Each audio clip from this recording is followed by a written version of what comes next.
kuri Bibiliya, ijambo ry'Imana. Niki Bibiliya bivugaho? Communication si ikintu cy'isi gusa, ahubwo na Bibiliya ikivugaho.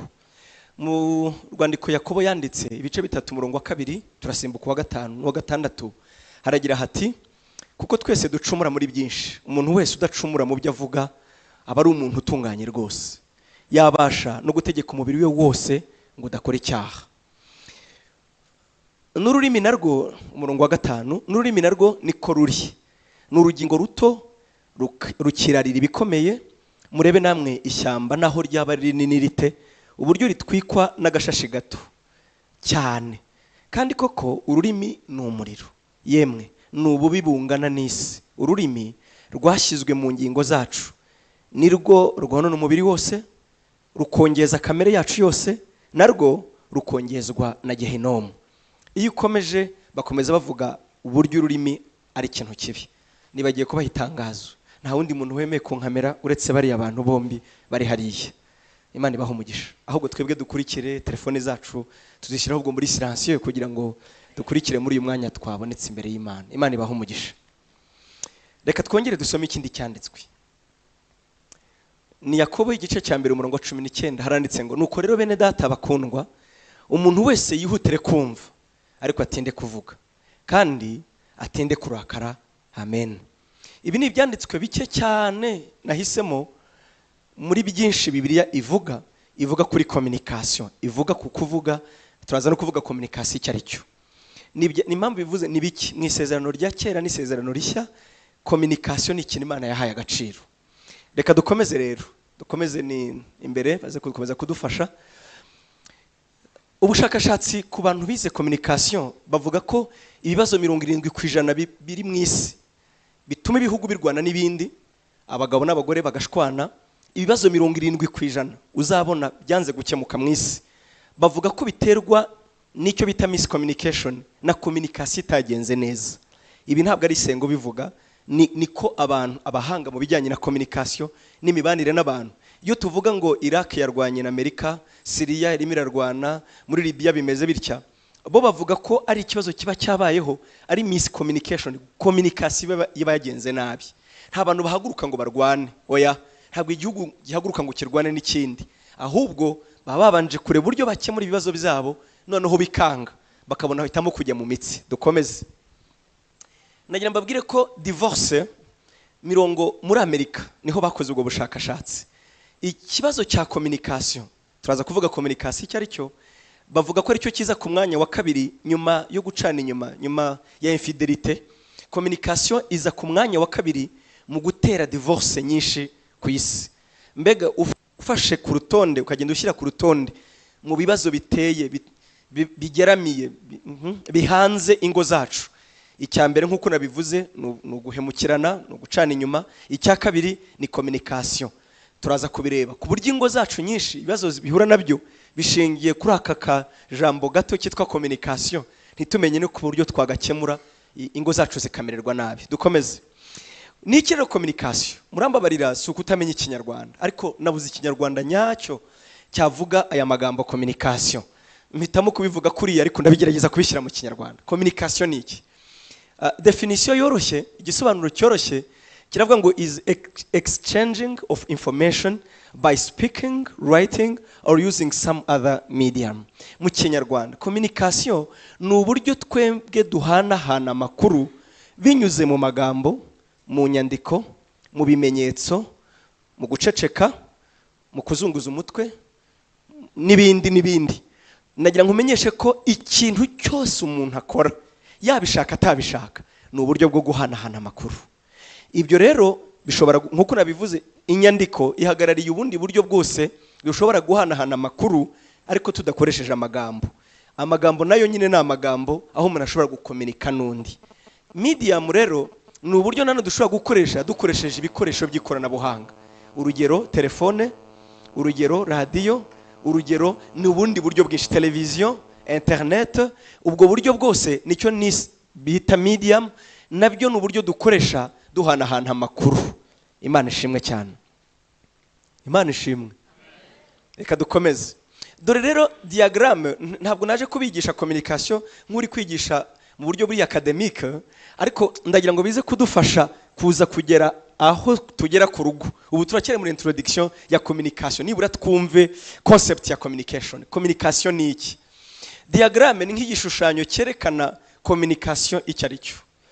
Ubundi reka nongere subiremo ku isi yose nibura iki nicyo diagramme iri simple, nicyo gishushanyo kiri simple cyakwereka communication. Nibura nimvuga simple dushobora kubigira byinshi kurenza, ariko nibura communication kugira ngo uvuge ngo yabaye effective, yashobotse, nibura inyura muri izi nzira eshanu. Iyo bitanyuze muri izi nzira eshanu ntabwo communication iba yabaye effective. Icya mbere rero ni iki? Ni senda nuwohereje nuwa makuru aturutseho. Urugero, wowe uri umugabo n'umugore, ni ngiye wahisemo kubanza kugira icyo mbwira madamu, nkamusuhuza. Urugero, mwaramutse. Ngiyewe senda nohereje message nohereje ni iyihe? Ni mwaramutse. Yego, iyi mwaramutse rero igera kuri harahinyura, ahinyura muri channel ni nakanwa kanje, cyangwa se ni nakoresheje telefone. Tushobora kuba tutari kumwe, hari igihe ubushize naje hano ngenyine, ushobora kubyuka mu gitondo nkamubwira ngo mwaramutse. Iyo mwaramutse yumva nkaho hari ijwi ryanjye rivuze nubwo ayisomye muri telefone. Yego, iyi channel rero ishobora kuba amagambo cyangwa ikindi gikoresho. Hanyuma akanwa kanje n'ijwi ryanjye byamfashije kumuha message yitwa mwaramutse, igera kuri receiver. Yego, iyo igeze kuri receiver, tugarukiye aha ntabwo message, ntabwo communication igeze ibaho. Oya, communication zitwa ko yabaye effective mu gihe nabonye feedback, mu gihe nabonye ikinsubiza koko nabonye message. Urugero, ntimubizi ukuntu se tujya dushwana ukambwira ngo ndaguhamagara ishuri 10 ukanyihorera, ukagira ngo yari yayibonye. Wowe iyo bibona ubugira ngo asa n'uyifashe mu ntoki, kavuga ati usarampamagara kubera iki? Oya, ashobora kuba koko wamuhamagaye telefone ni kumwe n'umwana, muzi ukuntu tujya tubipfa bya telefone. Cyangwa se umuntu akakwandikira message kwaze ariko iyi ni message ra mwaramutse, nkaho wagira ngo ni ikintu cyumye kiri aho ngaho. Rero ikimbwira ko message nakoherereje yakugezeho, nshuti yanjye, ni feedback. Nuko mvuga ngo mwaramutse nawe ukambwira ngo mwaramutse. Wijya hari bivuga ngo ariko se kunyihorera yenda ntiyabyumvise bisubiremo. Yego, aha, icyo gihe rero tuzavuga ngo communication yacu nibwo izaba yabaye communication yuzuye. Ibi ntugire ngo mfeye kubivuga biraza kutugeza ahandi. Imana ishimwe cyane. Dukomeze. Hariho uburyo bubiri bubaho ku isi yose, nimvuga mu bazungu no mu biraburi, bwo gukoresha communication. Two ways of communication, cyangwa se inzira ebyiri zonyine tunyuramo dukomunika. Iya mbere nicyo bita non-verbal communication, gukomunika tudakoresheje amagambo. Muri buka communication icyo ari cyo twakigize ikinyarwanda already, ni ukuhanahana amakuru, hanyuma tubonye nuko dukomunika, tugahanahana amakuru tukayasangira dukoresheje inyandiko cyangwa amagambo. Uburyo bwa mbere dukoresha dukomunika nicyo bita non-verbal, cyangwa se gukomunika hagati y'umuntu n'undi ariko tutavuze, tudakoresheje amagambo. Nagira mbamenyeshe ko ku isi yose bavuga ko non-verbal communication igize 93% y'ibyo dukomunika mu buzima busanzwe. Hanyuma 7% gusa niyo magambo dukoresha. Amen. Ndababwira rero, nagize amahirwe ngiye ni nabyo nize, uretse no kubyiga ndabikunda. Muri Afrika twebwe abanyarwanda naho tubarizwa. Burya abazungu, abantu bari muri western countries, bavuga ko twebwe abantu bari muri tiers monde bakiri mu nzira y'amajyambere, ni twebwe duteye imbere cyane mu bijyanye na communication. Sinzi niba mwari mubizi. Kubera iki? Abanyarwanda duca imigani tukavuga ngo uhigimya bavuze. Warubizi? Guhigima bivuze ibintu bitanu mu Rwanda. Guhigima, iyo uhigimye ubuvuze ibintu bitanu. Hari umuvandimwe umwe yavuze ngo ntashobora kubana n'umuzungu, n'umukobwa, n'umudamu. Ngo ngewe sinshobora kurongorwa n'umuzungu. Kubera iki? Hati umuzungu se bura n'umuntu. Reka remba abwira impamvu. Umuzungu sinshobora kubana nawe kandi yari convaincu. Ati se kubera iki? Ati umuntu ntashobora kuzahigima ngo amenye icyo mvuze. Ibyo byonyine gusa. Ngo ni imyoza amenye icyo mvuze. Wari wabona umuzungu ugira ngo wari wamubonara? Ariko twebwe tuba tuvuze, kandi iyo message ya gutyo ivuze ibintu bishobora gutuma wakwiyahura. Ndabeshya? Abanyarwanda turavuze. Yego? Ubwo se si unimwumva?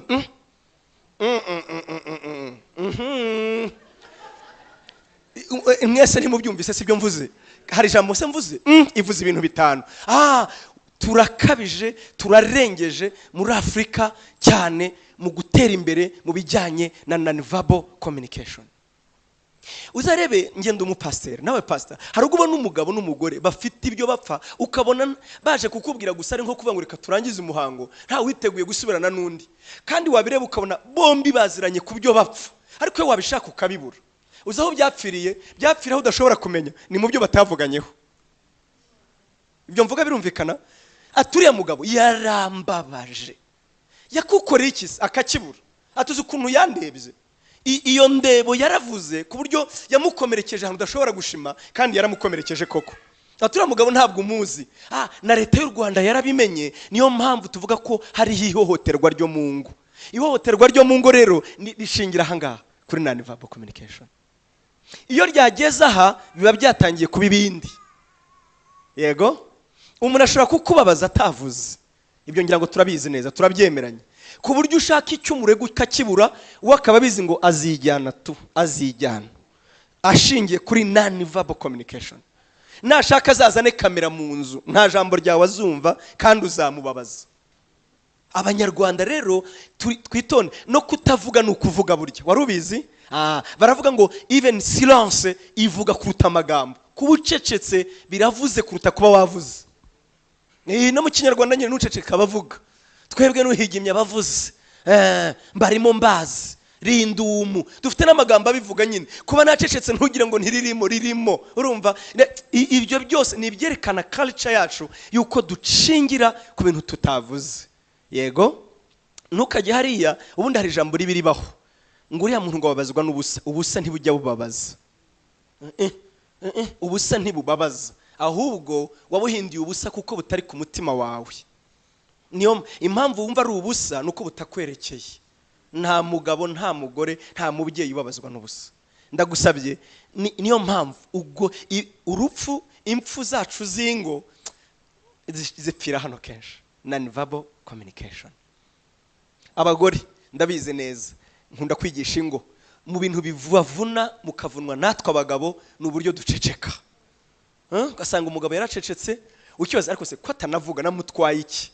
Yenda tuzabivuga ikindi gihe. Verbal communication 7%. Dukomeze. Nubwo dukoresha non-verbal communication, mwabyumvise ko ari 97%, uburyo na gatatu duhanahana amakuru. Nubwo ariyo ifite imbaraga nyinshi, nagira mbamenyeshe ko nta gishobora gusimbura ibiganiro hagati y'abashakanye uko byagenda kose. Subiremo, nubwo dukominika, nubwo uzarebe umenya ko mugenzi wawe atishimiye ibiryo niyo atavuga ngo ari kumwatetse muti, ushobora kubimenya byonyine kuba hagurutse atariye nk'ibyo yarasanzwe arya, ubwo ko bitaryoshye. Yego, ibyo se ntibyumvikana. Yego, ashobora kubyuka akavuga ngo ukamenya ibyo avuze. Nubwo ibyo byose tubizi, duhanahana amakuru bimeze bityo, ariko nta gisimbura ibiganiro hagati y'abashakanye. Kandi iyo mvuze ibiganiro bibamo ubwoko bubiri.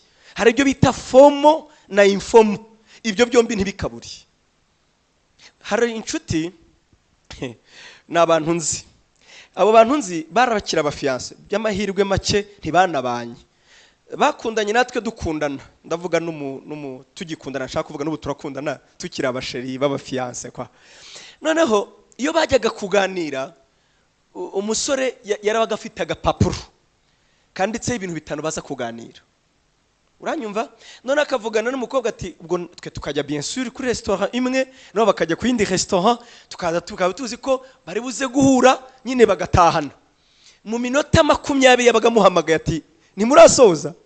Twebwe twabaga tukinanura tutaratangira kuganira, twabaga tukinanura tutaricara neza, tukibaza icyo tuza gutuma cyo kurya.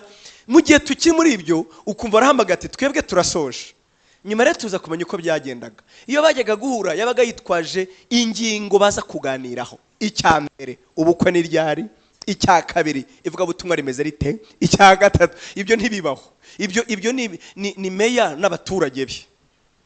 Ibyo ni ikiganiro kiri formel kandi cy'abayobozi.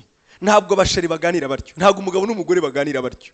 hari ubwo bareba ukabona neza neza basohokanye muri restaurant kandi ngo bagiye gusangira, ariko umwe ari muri WhatsApp undi ari muri Instagram. Ukajya ubona umwe araganira n'abantu bari muri Amerika kandi wicaye aho mugenzi we ntibari kuganira, agaseka. Undi nawe ari muri Instagram cyangwa se muri Twitter, navuga ati none iyi nkuru ibyo ntabwo bibaho. Ndabasabye nituvuga kuganira tugomba kuganira ibiganiro biri informal n'ibiganiro biri formal. Nabuze mu Kinyarwanda ibiganiro biteguye n'ibiganiro bidateguye. Yego, ibiganiro tugomba ni ibintu twitoza. Birashoboka ko mvuga ati ngewe ubuse koko maze imyaka ingiye bizakunda. Nta kintu umuntu atakwitoza. Burya ikintu kidahinduka ni umupfu gusa, ariko umuntu muzima wese ashobora guhinduka. Wabishizeho imbaraga ukamenya ko ikintu cyari kibi ushobora kugihindura, ukamenya kuganira n'umuntu atabakunda umupira, mukaganira imyenda, mukaganira ibi. Abagabo bakunda kugira amakosa rero, ngo ayo ni amagambo y'abagore. None se ubundi avuga y'abagabo? Navuga y'abagore nyine. Ibyo mvuga birumvikana. Ngo ngiye nanga ibintu by'abagore, none se ubundi ni iki? Uragira ngo abumutinganyi abaye umugabo yabaye umutinganyi, bya ntago ari byo rero. Ni umugore, reka ganire kigore, avuge kigore, nawe umwumve kigabo. Yego, nawe ntatangire kukumva kigore, oya ntakumve kigabo. Nkunda kubivuga bavandimwe, ibiganiro by'abagore burya nibyo kuganira hagati yabo. Impamvu ya mbere biba birebire. Umugore umumaze aho yiriwe akakubwira uko yatangiye, aho wagiye byagenze bitatu, navuye hano saa 3 ko atari byo nari nkubajije se. Ati nuko ngeze mu nzira ye baba we nahuye na Eugene, uzi ukuntu yanganye aje mati. Wamajije uko byagenze mu karere, ni dosiye yenda y'ikibanza yagomba kujya gusinyisha, avuga ati uzi ko runaka yampamagaye. Ibyo se bya runaka baguhamagaye. We rero iyo akuha ikiganiro ntabwo akuramo n'ibyabaye hagati, hagomba nabyo kubikubwira. Baza umugabo rero, we aho byagenze bite neza, hanyuma se byaciye mu yego, byantuze mwahuye byagenze gute neza. Urumva ibyo byita question réponse fermée, ni igisubizo, ikibazo ni igisubizo kandi byugaye, nta ubona umenera. Kwifatira gusiya umugabo ra neza, bagusinye yego, wabizanye yego, nakamwabonanye hoya. Urabyumva? Uwo muntu arasa n'ukubwira ngo ndeka rekera, ni nkuko. Ntabwo ari byo avuze, ahubwo nuko baganira. Nawe numbaza ngo wiri ute, mureke nawe avuge rero, reka yihambure kugira ngo navuge neza. Umubaza amakuru ukamaze gukuramo kamba mbiri kugira ngo ziramubuza. Ubwo muri muraganira akabanza gakuramo kamba mbiri, agafungura sutiye kwanza kugira ngo yumva abohotse neza, atuzi ukuntu byari bimeze. Agiye kuganira nyine, arihambura nyine. Kandi mbabwiza ukuri bagabo, ntimuzishuke, ntago ari uko bameze nabi, nibyo nyine. No sinshuti afite ninde, ni wagomba kuganiriza. Mutega amatwi. Yego, umva rero itandukaniro hagati y'umugabo n'umugore burya nirishingiye ku bintu tureba, rishingiye ku bwonko kuruta ibindi. Aho menye ibi bintu naribabariye, maze kwibabarira mbabarira n'umudamu wanjye, numva nawe ndi bumubwire ngo nanjye mbabarira. Kubera iki? Ntabwo amakosa ari ayacu, ahubwo nuko turemye mu bwonko bwacu. Iyi ni recherche nabonye, sinjye wayikoze, n'abandi bayikoze, ahubwo ndayisoma. Bavuga uburyo umugabo n'umugore batandukanye atari physiologiquement. Urabona umugore agira amabere, uko turemye ntago ari ngombwa ngo baze ngurira n'umugabo n'umugore, turatandukanye mu buryo physique, mu buryo physiologique. Ariko burya umugabo n'umugore banatandukanye mu miremerwe y'ubwonko. Ntabwo ubwonko bwacu buremye kimwe. Umugabo ubwonko bw'umwana iyo buremerwa mu nda, ndavuga ubwonko bw'umwana w'umuhungu, iyo ari mu nda ya nyina, Imana imuha ubwonko bwe burimo buraremwa, burema umusemburo witwa testosterone. Uyu musemburo ni umusemburo uhuza ubwonko bw'iburyo n'ibumoso. Burya ubwonko bw'iburyo n'ibumoso ntabwo bukora akazi kamwe. Bumwe buproduce icyo bita communications, ubundi bugaproduce cyangwa bugakora ibijyanye na emotions. Yego, mu Kinyarwanda bimwe bikora ibijyanye n'amarangamutima, ibindi n'ibijyanye n'itumatumanaho. Ku mugabo rero ubwonko bw'uko bumeze, habamo icyo bita ikiraro kugira ngo emotions bihure na communication. Amarangamutima y'umugabo ajyanye na communication, ndabona arahabaye kwibeshya. Habamo icyo bita ikiraro kugira ngo ibintu byombi bihure. Umugabo muri we uko ubwonko bwe buremye, aproduce umusemburo witwa uko nguko narimvuze. Uyu musemburo ni wubikiraro rero hagati ya communication na emotions. Umva igitangaza, umugabo uko aremye ashobora kugira emotion atigeze ashiramo communication. Icy'ingenzi ni uko uyu musemburo utabaho. Turi kujyana subiremo mu bwonko. Ngewe senga shobora kukominika nta marangamutima arimo, nkavuga ibintu nta marangamutima arimo, kubera ko ubwonko bwanjye mbere yuko bushobora gukominika, kuko wa musemburo witwa testosterone utabayeho, nkavuga nta marangamutima arimo. Turi kujyana. Hanyuma nshobora no kugira emotions nta communication yabayeho. Erega ingero zirahari zoroshye. Urugero, niyo mpamvu umugabo ashobora kuza atiri wavuga, yaje yicara muri salo areba televiziyo, afata telefone ajya kuryama, ageze mu nzira ahura n'umugore we yambaye swime, atangira kumukoraho kandi atavuga. Uri kunyumva? Umugore atayibaza atari ko abagabo barasaze, abagabo ni ibikoko, abagabo baremye bati. Ibintu byose ashobora kubikora atavuze kandi wakumva bayi satisfied. Ku mugore rero ntago ariko bimera. Niyo mpamvu reka mbaho urugero. Ntimurabona iyo twagiye gushyingura se, umugabo ashobora kujya gushyingura se agahagarara akavuga ntariri kandi yapfushije umubyeyi, ariko akabasha gutanga agakominika amarangamutima ye yayafunze. Ni kubera iki? Nuko we imigirire ye, imibereho ye, nuko ubwonko bwe bukoze ko communication na emotion biratandukanye. Kugira ngo bibashe guhura habanza kuba mu musemburo urema iki kiraro byombi bigakorana. Umva rero umugore, dukomeze. Umva bashiki bacu n'abadamu bacu, ubo rero suko biremye. Imana ibarema mu bwonko, emotion zizabo na communication. Bo ntago bagira uyu musemburo witwa testosterone, bagira umusemburo witwa estrogene. Niyo mpamvu umugore iyo agiye gukominika babifatanye n'amarangamutima ye. Ajya kukubwira agatangira kurira, cyoza ibyo birarijije, oya wimubuza, siwe nawe birahana da control. Turi kujyana. Umugore ntibibaho, subiremo bagabo bagenzi banjye, ntibibaho. Ntabwo umugore ajya kora cya gikorwa cy'amateraniro. Amateraniro murayazi? Murayazi amateraniro? Ntabwo umugore ajya kora amateraniro emotions zize zitabanje guhura na communication. Niba wari muri telefone wimubaza amateraniro, wimusaba kujya kuramya Imana, oya oya, guma muri telefone, ibyo ntibivangwa. Mugabo mugenzi wanjye, uranyumva? Urifuza kugira amateraniro arimo ibihe byiza, hera saa 3.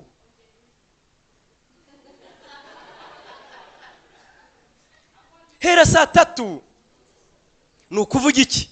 Niba uzi kuza kuramya Imana ni mugoroba, uzi guhimbaza Imana, ukaba ubyumva neza ngo ningera ni mugoroba turaza guterana, saa 3 hereza message, sheri harya wageze ku kazi. Iyo communication kuri we urimo urahuza emotions na communication. None se bavuga ngo umugore agira ugutwi kunini, baba bavuga iki? Nuko ugutwi kwe niyo nzira yonyine cyangwa yihuta igera mu marangamutima ye. Yego? Saa 5 mubaze ngo ariko se kuki twari tubizi tugitereta? Saa 5 wariye sheri, wariye hani, nuko se kandi wamara kumugeza mu rugo ukagira ngo nta kirya, ubahora mu masengesho cyangwa yabaye Mayimuna nibo bataryaga harya. Oya nubaracyarya. Kandi we nabivuze ubushize, umugore ukuntu bamera, ukuntu bateye, nibo baramubazaga ngo sheri wariye, aravuga ati ko bivuga noneho nkiri iwacu, n'ingeri wabo none hazajya bimbaza na saa 8 ambaze ko na DJ ye, kandi naho twebwe tuvuga ati atinze kugera mu rugo nkamuvivura nkajya ku bindi. Umva rero, cyane bamwe ngo zarasenyutse, zarapfuye, ndabivuga nk'umuntu ubizi, ndabivuga ntabwo ndu kameme mpura n'abantu benshi, aho umugore akubwira ngo nazinutswe singishaka guterana, ubwo urabivuze mu kinyabupfura. Umugabo wanjye araza nkumva nahunga. Ese kubera iki? Habikora nabe, ukumva ntafite nawe uko bisobanura, ariko byapfiriye muri communication. Ntacyo wiri umubwiye, ntiwigeze uzana urukundo, wiri uvuga amatafari, uje uvuga amafaranga, uje uvuga ibizabaye mu mujyi, hanyuma usoreje kuri Arsenal ni mugoro utangiye gukabakaba irorerere. Byo ntibihura ntibivanga. Irorerere pe. Nukomeza bizitwa rap, urimo uramurepinga. Wibuke ibyo mvuga. Abagabo badasobanukiwe baravuga ubundi se wazanywe n'iki? ntuzi se cyakuzanye, none se tugomba kubikora. Ntibabikora nk'usunika ingorofani. Iyo wajya kubikora we uko aremye, si ukwigirisha, ni uko amarangamutima ye cyangwa se kubishaka bifatana na communication. Bagabo muraha, muranyumva nshuti zanjye? Nanjye narabimenye, simbabwiye se ngo nanjye nabimenye ndibabarira. Tugomba kwiga tukamenya uko twubaka ingo zacu. Amen, amen. Hari ikibazo bigeze kutubaza rimwe, nagiye kwigisha abadamu, noneho badutumaho abagabo. I Kigali twigira session z'abagabo, tukagira session z'abagore, bityo tugahuza noneho n'amakapoze. Noneho abagore baradutumye ngo muzagende mutubarize abagabo, ngo muzagende mutubarize abagore. Abagabo 90% turabinginze nimujya kutwigishiriza abagore muzabatubarize. Ese abagore bose barwara imitwe n'imigongo ko tujya kugera mu gihe cyo kuhimbaza Imana no guterana akakubwira ko arwaye mugongo? Undi rero yaransekeje ngo asiyo ndwara ifata abantu b'Irusizi igafata b'Ikarongi nabi Kigali, ni coronavirus. Iyo ndwara yandurira mu mwuka. Ati kitangaje abi Kigali barayifite, abi Kibungo barayifite. Mu yandi magambo tubyoroshye, ni indwara y'abagore. Bose barwara indwara imwe. Igisubizo nitwe tugifite. Ntabwo umugore ibintu bye ntibibi inyuma. Ntabwo guterana ko ari inyuma. Wibibara nkawe, ntabwo uko aremye, kurya aremye nyine ari uw'imbere, ni nako n'ibintu bye bitari imbere. Witekereza ko wagukeneye kubera ko nyine afite umubiri, oya, agukeneye kubera communications. Imana ishimwe cyane. Yego bagabo muranyumva nibura nshuti zanjye? Nanjye ndi umugabo mugenzi wanyu. Abantu benshi barabihiwe, ingo barenda zarababihanye vraiment. Kubera iki? Kubera ko nyine batagize icyo bavugaho. Nigeze kubabwira hari ikindi kintu abagore baremyeho cyiza. Twebwe dushobora gushwana tugatongana, ndavuga umugabo n'umugore, navuga ngo ngahaguruka nkagenda, burya mba ngiye kubikemura. Niko abagabo bateye, abagore muri aha ndabibabwiye. Burya nagenda ukabona aragarutse, kandi ukabona agarutse avuga neza, ntugire ngo arigirisha, byashizeyo. Uzi impamvu? Wa musemburo yawe ukase, communication ukwayo na emotions ziri ukwayo. Abagore rero ntibyashize. Uzabaze ntibijya bishira uko mwabivuzeho gusa. Sina ngombwa ngo utsindwe, mubivugeho basi umutsinde, ariko mubivugeho. Murabizi namwe? Mbega ntimuva ku bintu ntibijya birangira. Kandi mugabo nshuti yanjye, niba mutarabivugaho wikwishuka, ntibimarwa n'imisi. Oya, niba bimaze amezi 6, imyaka 2, ukagira ngo mwari huguwe neza, ukamuzana hano kuri Moria Resort ugira ngo arishimye, nimutangira kwishimira rwa tariko sheri ari byo tutavuzeho rijyari 2015 ukubitwa n'inkuba. 2015 habaye ikiza nicyo gihe, ndetse hagwaga n'akavura gake. Ati hari nka 9 rega. Ndabyibuka icyo gihe na Eugene yanyuze mu rugo, ukagibaza ibyo bintu. Eugene se waheko numva ntamwibuka, wa wundi w'Ikarongi mwamubonye rimwe. Ntibijya bishira iyo bitavuzweho. Si ikosa rye, nuko byo bifatanye. Yego, ntago ari uko baremye nabi, ubwo abagore bose baba ari babi, kandi sibyo, ahubwo nuko baremye. Tugomba kubyumva gutyo. Yego bagore namwe ntimugafata abagabo ko abagabo hari ibikoko. Muzi ko abagabo ari abantu by'ibikoko, haza aho ngaho kabona ntiyigeze avuga, bezarke harakuriye atangiye kugukorakora. Ariko abagabo ni abantu bari farushe kwe. Abagabo bameze bate? Nabo mwamwe mugerageze kubumva, bo arwa bivuze neza. Umugabo ni interrupteur. Interrupteur urayumva? Araza gutya, ashobora kuba atanabitekerezaga, yakubona gusa kuko uvuye muri douche akumva nyine amateraniro akeneye kuyaterana, agakanda kuri interrupteur. Urumva? Hanyuma telefone ya boss kabirasonnye, burya umuriro ubuzimye abakanzeho nanone ababyibagiwe. Urumva? Hanyuma yarangiza kuvuga na boss akabayibagiye ibyo yararimo, ukagira ngo akagaruka avuga ibindi, ariko ziko boss ambwiye ibintu bimeze gutya, amateraniro yararimo akabyibagirwa. Niba wambaye byarangiye, ashobora kuba yabyibagiwe. Urumva? Abagore rero ngo ni nk'ipasi. Ipasi kandi apana ya kizungu, yindi ya kera, imwe bashyiragamo umuriro ukajya unyuza hari ukagira ngo niba ari niya kizungu ntabwo ucomeka ngo ipasi yitishyuha. No. Kandi niya kizungu ntabwo byihuta, bashyiraho reglage. ni buhoro buhoro, bigaterwa n'uko ugorora n'icyo ugorora. Sinzi bandi kubivuga neza. Bigaterwa n'icyo, iyo utera umwenda wa niro ntabwo umuriro ushyiramo ungana niyo utera umwenda wa koto. Abadamu biterwa n'ibyo ibyo cyo ashatse kuvuga, twabigereranya n'iki? Biraterwa n'uko ameze, n'ibyo yiyumvamo, n'ibihagezemo, n'uko yabyutse. Ibyo byose biragenda bigajua role kandi si ikosa rye, niko ateye. Rero twibuke iki kintu kitazadusenyera urugo. Mu gihe rero muri mu biganiro hagati y'umugabo n'umugore, murabyibuka ko nubwo dukoresha non-verbal, hari ikintu kidashobora gusimburwa mu rugo. Ni iki? Ni ibiganiro. Amen.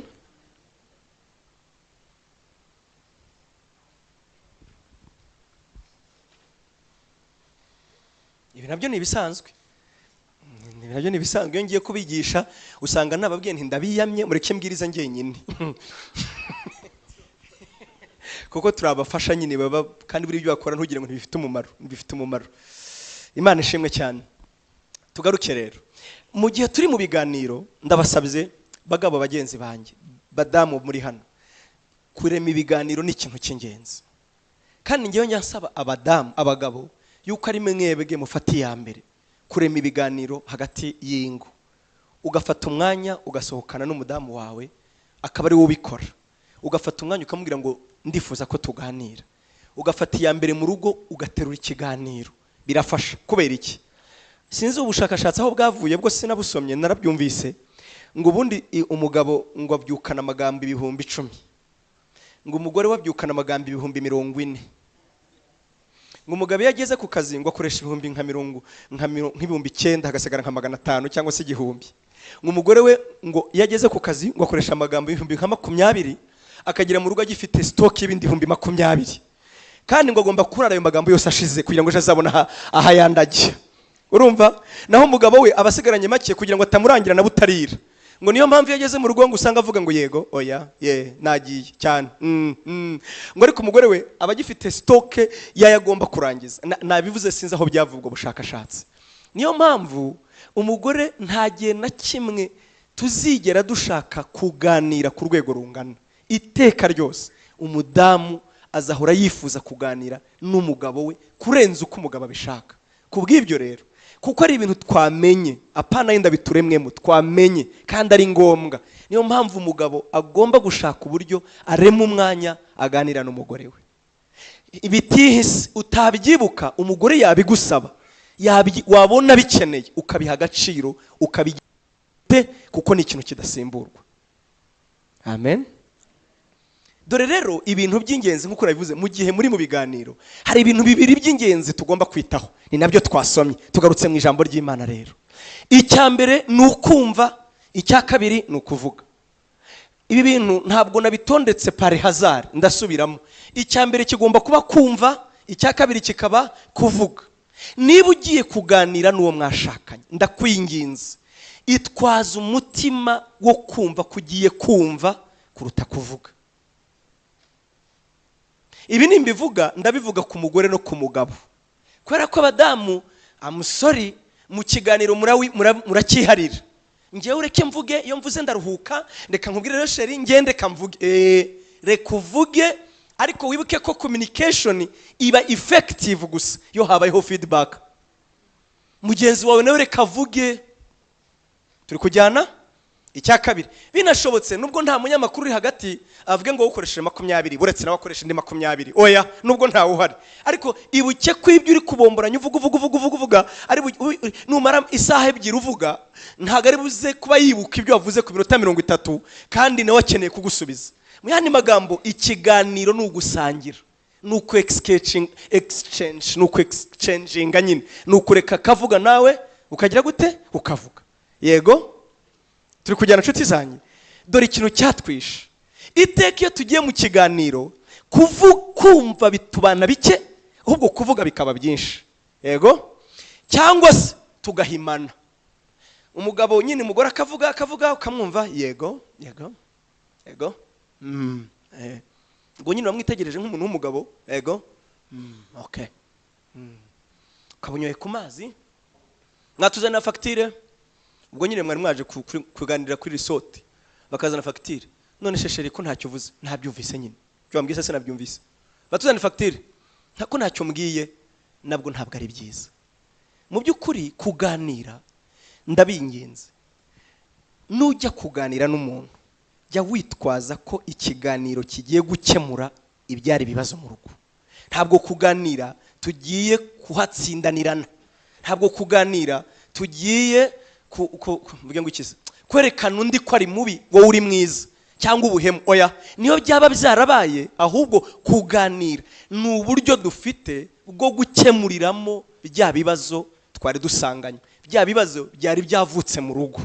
Ubundi nta na rimwe communication igiba ikibazo, ibi ikibazo igihe kimwe gusa iyo havutse conflict mu rugo. Yego, niyo mpamvu nyine tukiri abafiance nta kibazo twagiranaga. Sheri wariye, usasta wariye, umeze gute, ya gahunda wayikoze, ibintu byose bigahora ari bon, nta conflict yari ihari. Inkuru mbi ngufitiye, conflict ni kimwe mu bigize urugo. Wari ubizi? Amakimbirane Kinyarwanda nye, amakimbirane, conflict, gukimbirana ni kimwe mu bigize urugo. Mwasenga cyane, mwasenga buhoro, mwahuza idini, mwagira amafaranga, uko byamera kose mwaba abapasitori, amakimbirane ntazabura mu rugo. Iyo nkuru ndayigufitiye.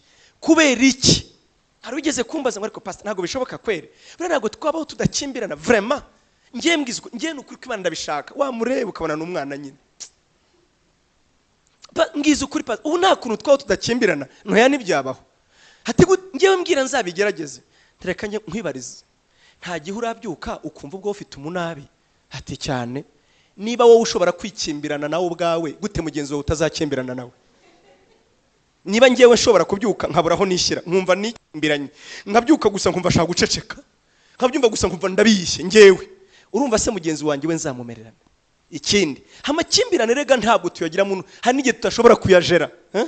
Uziko n'igihe ubyuka tukumva nyine ushaka kwicecekera mugenzi wawe bikamubabaza. Ntabwo byabura, ahubwo ikibazo ni uburyo tujera, ni uburyo twitwara muri ayo makimbirane. Kimwe rero mu bisubizo mu bikemura amakimbirane ni ukwicara mu kaganira. Kandi kuganira si ukuza kuvuga no gutsindana, ni ukuza kumva. Amen. Ndagusabye, nuhura n'umugabo n'umugore, ndakwinginze nutega amatwi, dore umutima ukwiye kwitwaza. Witega amatwi kugira ngo wumve ubone icyo uza gusubiza. Tega amatwi kugira ngo wumve mugenzi wawe uko yumva.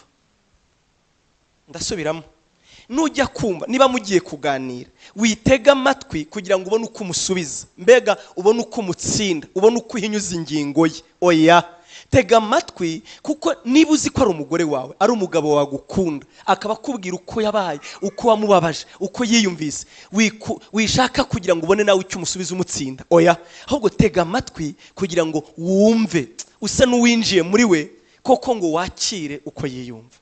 Uvuga ati bwa bundi nuko byari bimeze. Wivuga ati urarangije rero reka nanjye ngusubize. Wari uzi ko ntacyo bimaze, tugiye kurema amakimbirane. Niba akubwira ko wamubabaje, tega amatwi wumva akababaro ke.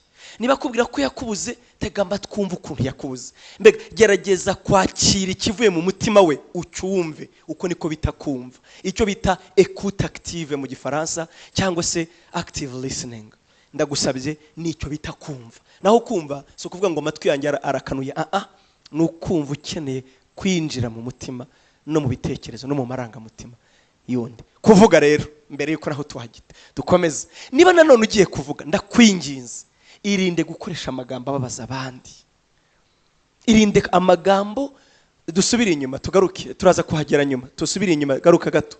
Niba ugiye kumva, ndakwinginze kuvuga, vuga nawe utumva ko ugiye kwereka umuntu ububi bwe, uburyo ari shitani, uburyo yakunaniye, uburyo mbega kuvuga hamwe umuntu asigara kumva. Hari igihe umuntu akubwira ibintu cyane, iyo uzi ko akubwira amakosa yawe, ukumva yakwambuye umwenda, ukumva yakugiza igisheke murakibona, akagukamura mu magambo akubwira, akumva arimo aragukanya ku buryo agucira wumva nta buzima usigaranye.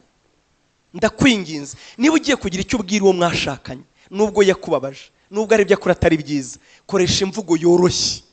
Mu Kinyarwanda imvugo mbabarira amatwi, ya mvugo wumva ko urabona si ugukabiza. Urabona aho kugira ngo ubwire umuntu ngo aranuka wamubwira ko adahumura neza, sibyo? Biratandukanye. Yego, ayo magambo byombi bivuze kimwe ariko biratandukanye. Kuvuga ngo ndakwanga na singi gukunda cyane biratandukanye, nubwo bivuze kimwe. Nyine ona hari imvugo y'abarokore, urukundo rwarangiye rwarakonje, sigaye mfite urukundo ruke, kameme rurahari, ariko urwango ruri ntwari siribra ndakwanga. Rero dukoresha imvugo yoroshye, nubwo ugiye kumubwira ibintu bikomeye ariko ita ku mutima we. Nta muntu n'umubaho ku isi ukunda kumva ibintu bibi, mbimubwira ariko bakoresha imvugo yoroshye. Wita ngo ese abaye ari ngiye wumva ibi namererwa nte, mbaye ari ngiye wicaye hariya bari kubwira ibi nakwiyumva nte. Dore rero mu gihe tuganira icyanyuma nkwingingi asubira inyuma kumva no kuvuga hagati, nabuze ukuntu nabisobekamo. Iki kiganiro cyose dufite dushobora kukiganiraho kugira ngo kidukemurire ikibazo dufite mu rugo, kigatuma urugo rushukurushaho kugikuzimu. Ibi byose bishingira ku kintu cyitwa attitude. Attitude nabuze ikinyarwanda cyayo, ni mumfasha namwe. Ni inyifato se, ni imigirire se?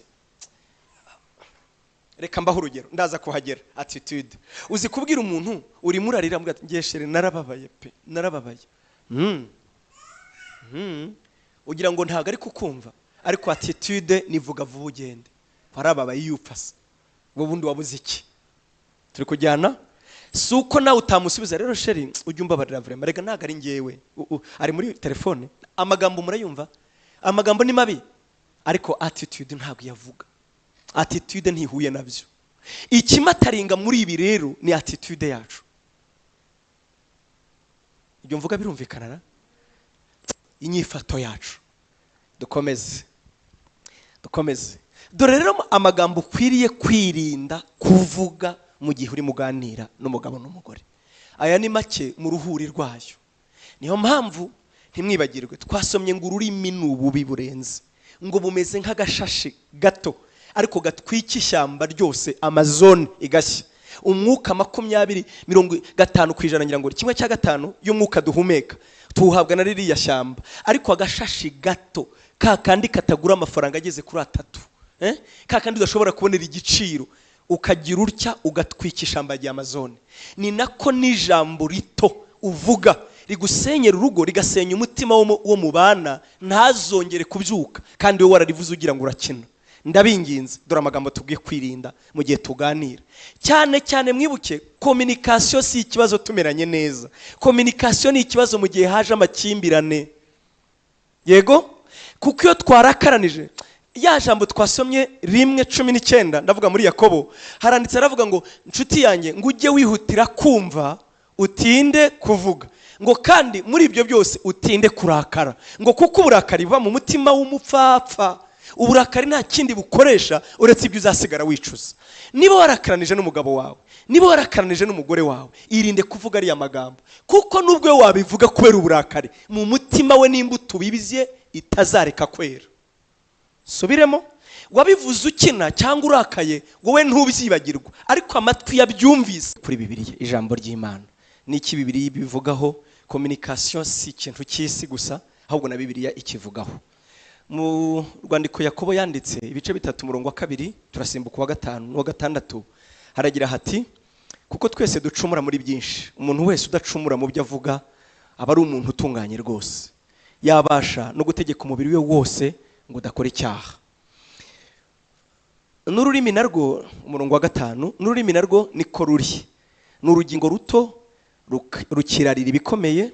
Murebe namwe ishyamba naho ryaba rinini rite, uburyo ritwikwa n'agashashi gato cyane. Kandi koko ururimi ni umuriro, yemwe ni ububi bungana n'isi. Ururimi rwashyizwe mu ngingo zacu, nirwo rwonona umubiri wose, rukongeza kamere yacu yose, narwo rukongezwa na Gehinomu. Iyo ukomeje bakomeza bavuga uburyo ururimi ari ikintu kibi. Nibagiye kubaha itangazo, nta wundi muntu wemeye ku nkamera uretse bari abantu bombi bari hariya. Imana ibaho umugisha. Ahubwo twebwe dukurikire, telefone zacu tuzishyiraho ubwo muri silencieux kugira ngo dukurikire muri uyu mwanya twabonetse imbere y'Imana. Imana ibaho umugisha. Reka twongere dusome ikindi cyanditswe. ni Yakobo igice cya 1 umurongo wa 19 haranditse ngo nuko rero bene data bakundwa umuntu wese yihutere kumva ariko atinde kuvuga kandi atinde kurakara. Amen. Ibi ni ibyanditswe bike cyane nahisemo muri byinshi Bibiliya ivuga kuri communication, ivuga ku kuvuga. Turaza no kuvuga communication icyo ari cyo. Ni impamvu bivuze ni biki mu isezerano rya kera n'isezerano rishya. Communication ni ikintu Imana yahaye agaciro. Reka dukomeze rero, dukomeze ni imbere baze gukomeza kudufasha.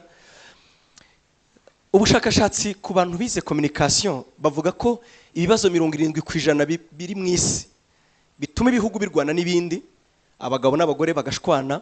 Ibibazo 70% uzabona byanze gukemuka mu isi bavuga ko biterwa n'icyo bita miscommunication na communication itagenze neza.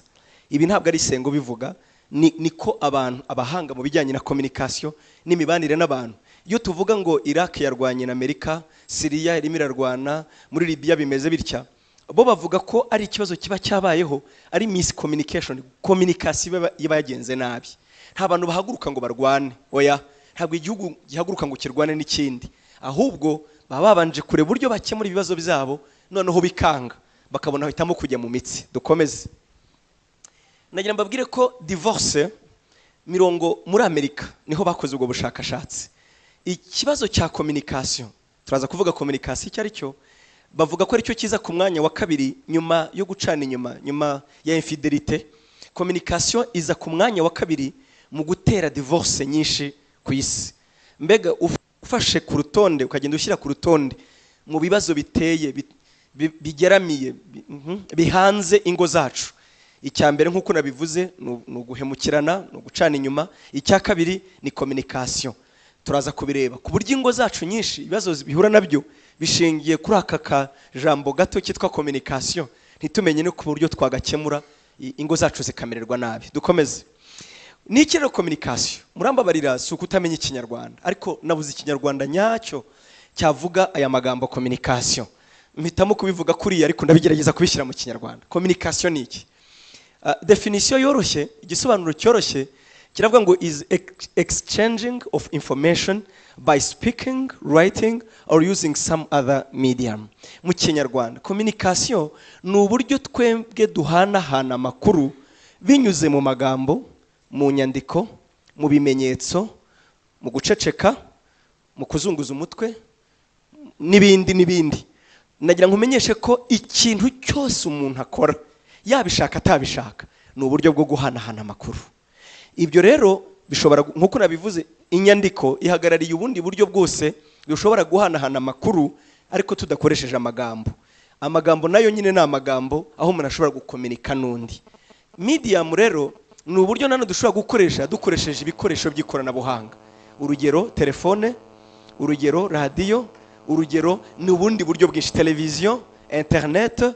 Ubwo buryo bwose nicyo bita medium, nabyo ni uburyo dukoresha duhanahana amakuru. Imana ishimwe cyane. Imana ishimwe. Reka dukomeze.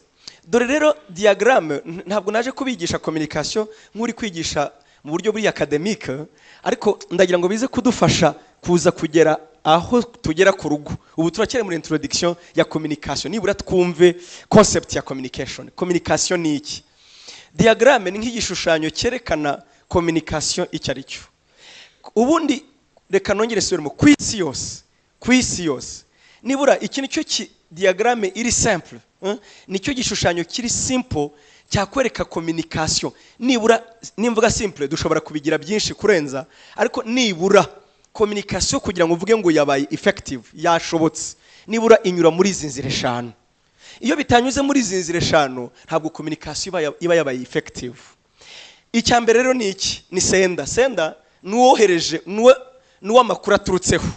Urugero wowe uri umugabo n'umugore, ni ngiye wahisemo kubanza kugira icyo mbwira madamu, nkamusuhuza. Urugero mwaramutse, ngiyewe senda nohereje message nohereje ni iyihe? Ni mwaramutse. Yego, iyi mwaramutse rero igera kuri ahinyura muri channel ni nakanwa kanje, cyangwa se ni nakoresheje telefone. Tushobora kuba tutari kumwe, hari igihe ubushize naje hano ngenyine, ushobora kubyuka mu gitondo nkamubwira ngo mwaramutse. iyo mwaramutse yumva nk'aho ari ijwi ryanjye rivuze nubwo ayisomye muri telefone. Yego, iyi cano rero ishobora kuba amagambo cyangwa ikindi gikoresho. Hanyuma akanwa kanjye n'ijwi ryanjye byamfashije kumuha message yitwa mwaramutse igera kuri receiver. Yego, iyo igeze kuri receiver tugarukiye aha ntabwo message, ntabwo communication igeze ibaho. Oya, communication zitwa ko yabaye effective mu gihe nabonye feedback, mu gihe nabonye ikinsubiza koko nabonye message. Urugero, ntimubizi ukuntu se tujya dushwana ukambwira ngo ndaguhamagara ishuri 10 ukanyihorera ukagira ngo yari yayibonye. Wowe iyo bibona ubugira ngo asa n'uyifashe mu ntoki kavuga ati usarampamagara kubera iki? Oya, ashobora kuba ko wamuhamagaye telefone kumwe n'umwana, muzi ukuntu tujya tubipfa bya telefone. Cyangwa se umuntu akakwandikira message kweze ariko iyi ni message ra mwaramutse nk'aho wagira ngo ni ikintu cyumye kiri aho ngaho. Rero ikimbwira ko message nakoherereje yakugezeho nshuti yanjye ni feedback. Nuko mvuga ngo mwaramutse nawe ukambwira ngo mwaramutse. Wijya hari bivuga ngo ariko se kutinyihorera yenda ntiyabyumvise bisubiremo. Yego, aha, icyo gihe rero tuzavuga ngo communication yacu nibwo izaba yabaye communication yuzuye. Ibi ntugire ngo mfeye kubivuga biraza kutugeza ahandi. Imana ishimwe cyane. Dukomeze. Hariho uburyo bubiri bubaho ku isi yose, nimvuga mu bazungu no mu biraburi, bwo gukoresha communication. Two ways of communication, cyangwa se inzira ebyiri zonyine tunyuramo dukomunika. Iya mbere nicyo bita non-verbal communication, gukomunika tudakoresheje amagambo. Muri buka communication icyo ari cyo twakigize ikinyarwanda already, ni ukuhanahana amakuru, hanyuma tubonye nuko dukomunika, tugahanahana amakuru tukayasangira dukoresheje inyandiko cyangwa amagambo. Uburyo bwa mbere dukoresha dukomunika nicyo bita non-verbal, cyangwa se gukomunika hagati y'umuntu n'undi ariko tutavuze, tudakoresheje amagambo. Nagira mbamenyeshe ko ku isi yose bavuga ko non-verbal communication igize 93% y'ibyo dukomunika mu buzima busanzwe. Hanyuma 7% gusa niyo magambo dukoresha. Amen. Ndababwira rero, nagize amahirwe ngiye ni nabyo nize, uretse no kubyiga ndabikunda. Muri Afrika twebwe abanyarwanda naho tubarizwa. Burya abazungu, abantu bari muri western countries bavuga ko twebwe abantu bari muri tiers monde bakiri mu nzira y'amajyambere ni twebwe duteye imbere cyane mu bijyanye na communication. Sinzi niba mwari mubizi. Kubera iki? Abanyarwanda duca imigani tukavuga ngo uhigimya abavuze. Warubizi? Guhigima bivuze ibintu bitanu mu Rwanda. Guhigima, iyo uhigimye ubuvuze ibintu bitanu. Hari umuvandimwe umwe yavuze ngo ntashobora kubana n'umuzungu, n'umukobwa, n'umudamu. Ngo ngewe sinshobora kurongorwa n'umuzungu. Kubera iki? Hati umuzungu se bura n'umuntu. Reka remba abwira impamvu. Umuzungu sinshobora kubana nawe kandi yari convaincu. Ati se kubera iki? Ati umuntu ntashobora kuzahigima ngo amenye icyo mvuze. Ibyo byonyine gusa. Ngo ni imyoza amenye icyo mvuze. Wari wabona umuzungu ugira ngo wari wamubonara? Ariko twebwe tuba tuvuze kandi ibyo iyo message ya gutyo ivuze ibintu bishobora gutuma wakwiyahura. Ndabeshya? Abanyarwanda turavuze. Yego? Ubwo se si untimwumva?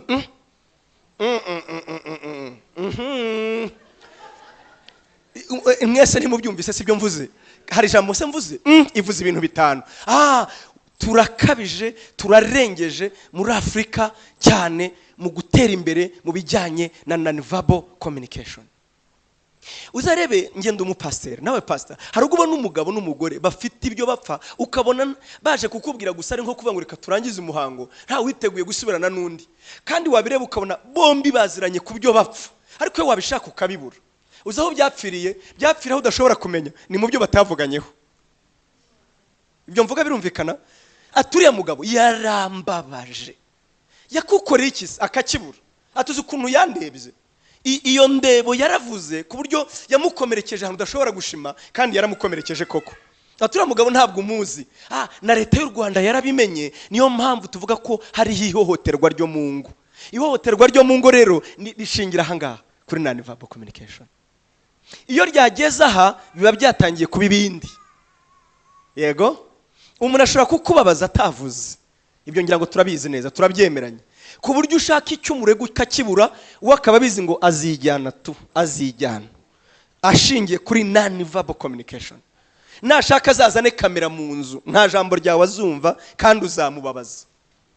Abanyarwanda rero twitonde no kutavuga ni ukuvuga burya, wari ubizi?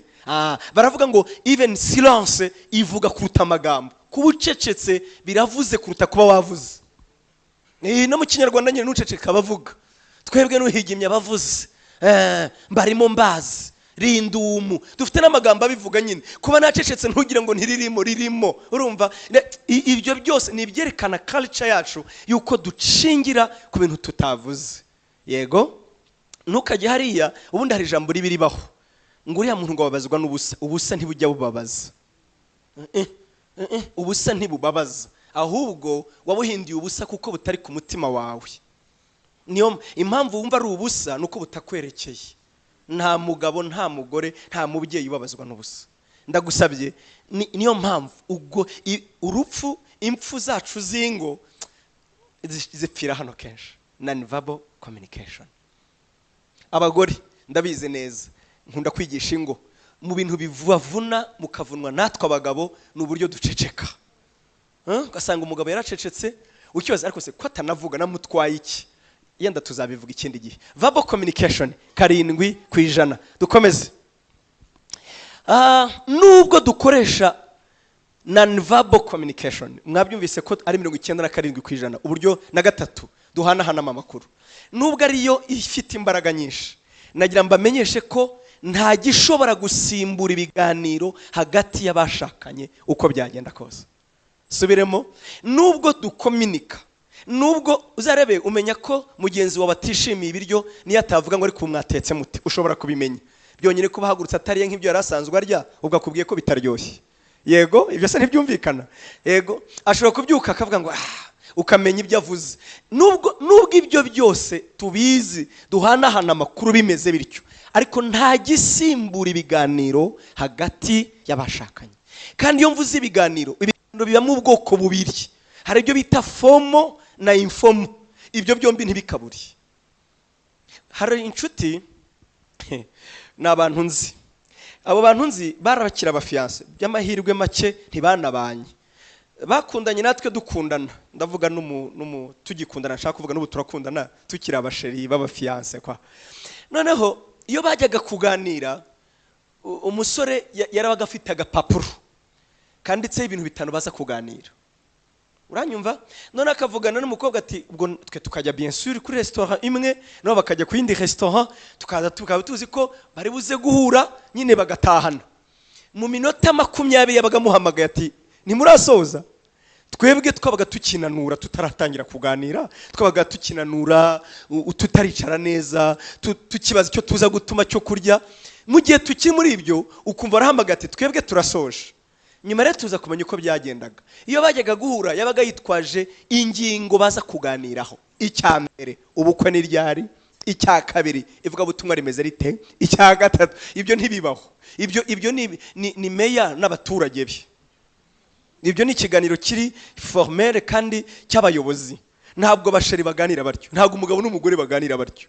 Hari ubwo bareba ukabona neza basohokanye muri restaurant kandi ngo bagiye gusangira, ariko umwe ari muri WhatsApp undi ari muri Instagram. Ukajya ubona umwe araganira n'abantu bari muri Amerika kandi wicaye aho mugenzi we ntibari kuganira, agaseka. Undi nawe ari muri Instagram cyangwa se muri Twitter, navuga ati none iyi nkuru ibyo ntabwo bibaho. Ndabasabye nituvuga kuganira, tugomba kuganira ibiganiro biri informal n'ibiganiro biri formal. Nabuze mu Kinyarwanda ibiganiro biteguye n'ibiganiro bidateguye. Yego, ibiganiro tugomba ni ibintu twitoza. Birashoboka ko mvuga ati ngewe ubuse koko maze imyaka ingiye bizakunda. Nta kintu umuntu atakwitoza. Burya ikintu kidahinduka ni umupfu gusa, ariko umuntu muzima wese ashobora guhinduka. Wabishizeho imbaraga ukamenya ko ikintu cyari kibi ushobora kugihindura, ukamenya kuganira n'umuntu atabakunda umupira, mukaganira imyenda, mukaganira ibi. Abagabo bakunda kugira amakosa rero, ngo ayo ni amagambo y'abagore. None usundi avuga y'abagabo, navuga y'abagore nyine. Ibyo mvuga birumvikana. Ngo ngiye nanga ibintu by'abagore, none se ubundi ni iki? Uragira ngo abumutinganyi abaye umugabo yabaye umutinganyi, bya ntago ari byo rero. Ni umugore, reka ganire kigore, avuge kigore, nawe umwumve kigabo. Yego, nawe ntatangire kukumva kigore, oya ntakumve kigabo. nkunda kubivuga bavandimwe, ibiganiro by'abagore burya nibyo kuganira hagati yabo. Impamvu ya mbere biba birebire, umugore umumaze aho yiriwe akakubwira uko yatangiye, aho wagiye byagenze bitatu, navuye hano saa 3 ko atari byo nari nkubajije se. Ati nuko ngeze mu nzira ye baba we nahuye na Eugene, uzi ukuntu yanganye aje mati. Bamajije uko byagenze mu karere, ni dosiye yenda y'ikibanza yagomba kujya gusinyisha, avuga ati uzi ko runaka yampamagaye. Ibyo se bya runaka baguhamagaye we rero iyo akuha ikiganiro ntabwo akuramo n'ibyabaye hagati, hagomba nabyo kubikubwira. Baza umugabo rero we aho byagenze bite neza, hanyuma se byaciye mu yego, byanuze mwahuye byagenze gute neza. Urumva ibyo byita question réponse fermée, ni igisubizo, ikibazo ni igisubizo kandi byugaye, nta ubona umenera. Kwifatira gusiya umugabo ra neza, bagusinye yego, wabizanye yego, nakamwabonanye hoya. Urabyumva uwo muntu arasa n'ukubwira ngo ndeka rekera, ni nkuko ntabwo ari byo avuze, ahubwo nuko baganira. Nawe numbaza ngo wiri ute, mureke nawe avuge rero, reka yihambure kugira ngo navuge neza. Umubaza amakuru kamaze gukuramo kamba mbiri kugira ngo ziramubuza. Ubwo muri muraganira akabanza gakuramo kamba mbiri, agafungura sutiye kwanza kugira ngo yumva abohotse neza, atuzi ukuntu byari bimeze. Agiye kuganira nyine, arihambura nyine. Kandi mbabwiza ukuri bagabo, ntimuzishuke, ntago ari uko bameze nabi, nibyo nyine. No sincuta afite ninde, ni wagomba kuganiriza, mutega amatwi. Yego umva rero itandukaniro hagati y'umugabo n'umugore burya nirishingiye ku bintu tureba, rishingiye ku bwonko kuruta ibindi. Aho menye ibi bintu naribabariye, maze kwibabarira mbabarira n'umudamu wanjye, numva nawe ndi bumubwire ngo nanjye mbabarira. Kubera iki? Ntabwo amakosa ari yacu, ahubwo nuko turemye mu bwonko bwacu. Iyi ni recherche nabonye na sinjye wayikoze, n'abandi bayikoze, ahubwo ndayisoma. Bavuga uburyo umugabo n'umugore batandukanye atari physiologiquement. Urabona umugore agira amabere, uko turemye ntago ari ngombwa ngo baze ngurira n'umugabo n'umugore, turatandukanye mu buryo physique, mu buryo physiologique. Ariko burya umugabo n'umugore banatandukanye mu miremerwe y'ubwonko. Ntabwo ubwonko bwacu buremye kimwe. Umugabo ubwonko bw'umwana iyo buremerwa mu nda, ndavuga ubwonko bw'umwana w'umuhungu, iyo ari mu nda ya nyina, Imana imuha ubwonko bwe burimo buraremwa, burema umusemburo witwa testosterone. Uyu musemburo ni umusemburo uhuza ubwonko bw'iburyo n'ibumoso. Burya ubwonko bw'iburyo n'ibumoso ntabwo bukora akazi kamwe. Bumwe buproduce icyo bita communications, ubundi bugaproduce cyangwa bugakora ibijyanye na emotions. Yego mu Kinyarwanda bimwe bikora ibijyanye n'amarangamutima, ibindi n'ibijyanye n'itumatumanaho. Ku mugabo rero ubwonko bw'uko bumeze, habamo icyo bita ikiraro kugira ngo emotions bihure na communication. Amarangamutima y'umugabo ajyanye na communication, ndabona arahabaye kwibeshya. Habamo icyo bita ikiraro kugira ngo ibintu byombi bihure. Umugabo muri we uko ubwonko bwe buremye, aproduce umusemburo witwa uko nguko narimvuze. Uyu musemburo ni w'ubikiraro rero hagati ya communication na emotions. Umva igitangaza, umugabo uko aremye ashobora kugira emotion atigeze ashiramo communication. Icy'ingenzi nuko uyu musemburo utabaho. Turi kujyana subiremo mu bwonko. Ngewe senga shobora kukomunika nta marangamutima arimo, nkavuga ibintu nta marangamutima arimo, kubera ko ubwonko bwanjye mbere yuko bushobora gukomunika, kuko wa musemburo witwa testosterone utabayeho, nkavuga nta marangamutima arimo. Turi kujyana. Hanyuma nshobora no kugira emotions nta communication yabayeho. Erega ingero zirahari zoroshye. Urugero, niyo mpamvu umugabo ashobora kuza atiri wavuga, yaje yicara muri salo areba televiziyo, afata telefone ajya kuryama, ageze mu nzira ahura n'umugore we yambaye swime, atangira kumukoraho kandi atavuga. Uri kunyumva? Umugore atayibaza ati ko abagabo barasaze, abagabo ni ibikoko, abagabo baremye bati. Ibintu byose ashobora kubikora atavuze kandi wakumva bayi satisfied. Ku mugore rero ntago ariko bimera. Niyo mpamvu reka mbaho urugero. Ntimurabona iyo twagiye gushyingura se, umugabo ashobora kujya gushyingura se agahagarara akavuga ntariri kandi yapfushije umubyeyi, ariko akabasha gutanga agakomunika amarangamutima ye yafunze. Ni kubera iki? Nuko we imigirire ye, imibereho ye nuko ubwonko bwe bukoze ko communication na emotion biratandukanye. Kugira ngo bibashe guhura habanza kuba mu musemburo urema iki kiraro byombi bigakorana. Umva rero umugore, dukomeze. Umva bashiki bacu n'abadamu bacu, ubo rero suko biremye. Imana ibarema mu bwonko, emotion zizabo na communication. Bo ntago bagira uyu musemburo witwa testosterone, bagira umusemburo witwa estrogene.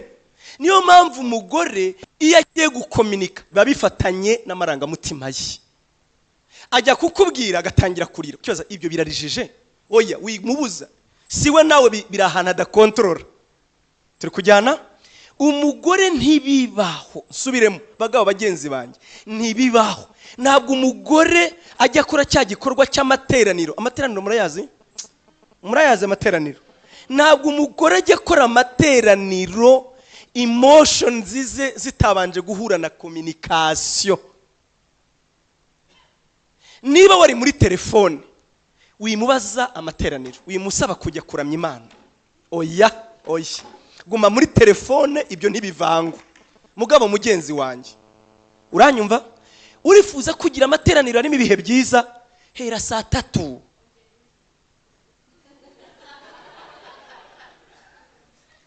Hera saa 3.